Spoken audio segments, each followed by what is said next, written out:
My wife, Alice Emily, we lived in Bryan's Road for 25 years. I do want to comment for the statistics, since the people who vote no were, a lot of them spoke at the very end and had to go home. It got too late. So statistically, we want to include the people that had to leave voting no because it got so late as part of the opposition. And we have the list. You have that, They're okay. included.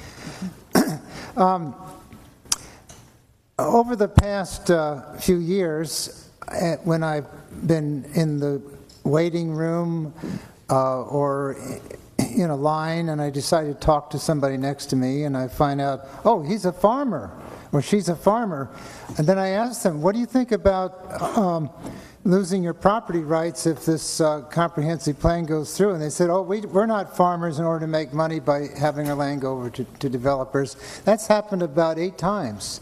So I wonder what the real statistics are. In other words, the farmers who would vote no, maybe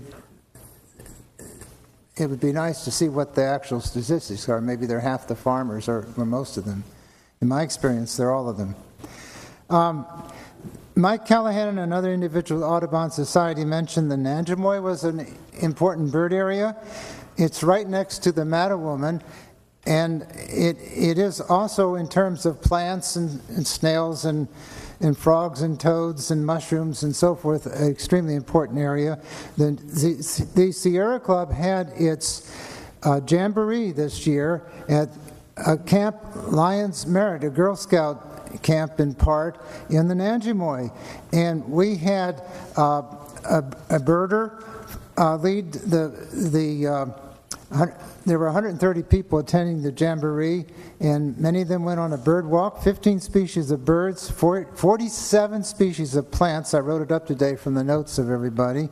All kinds of frogs and toads and slugs and southern flying squirrel and so forth. So everybody loved it.